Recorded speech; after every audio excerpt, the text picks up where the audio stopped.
Gino said, it was a bad team. And then you and others helped turn this thing around.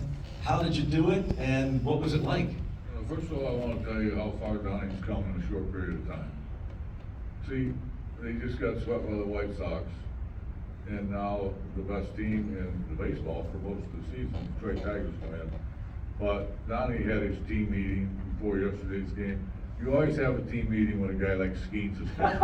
And everybody was like, oh, credit in the world. See, I taught him that because I used to have my team meeting when Draybeck was pitching that night. I said, I got Dougie tonight, I'm gonna have a team meeting, I'm gonna look real smart. But no, we came in '86, things were tough. They had the drug situations here, they had the drug trials, things were really negative.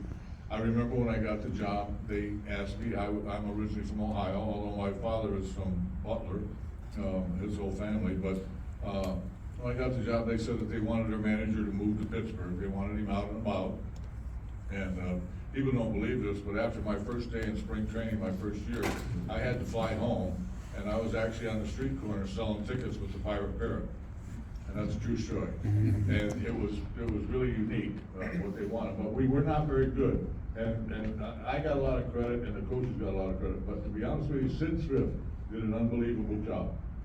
He really did. He did an unbelievable job. He went out and made some trades. I'll tell you this story real quick. You can repeat it, you don't have to. But when I got the Pirate job, when they were gonna announce me as the manager, I was up on Mount Washington. Sid was hiding me out up there like it was some big deal. People didn't even know who I was. They had no idea who I was.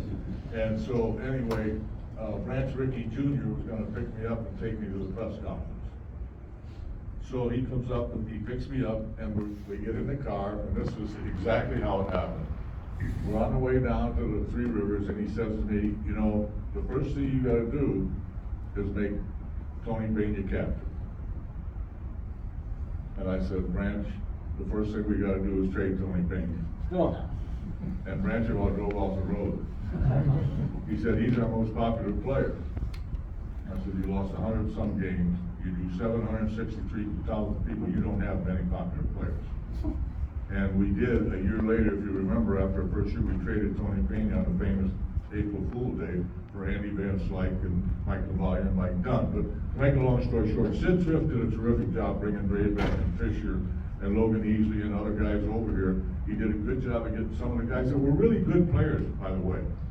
I would never criticize some of those guys we had, Jason Thompson, Steve Kemp. Those guys were really all good major league players at one point.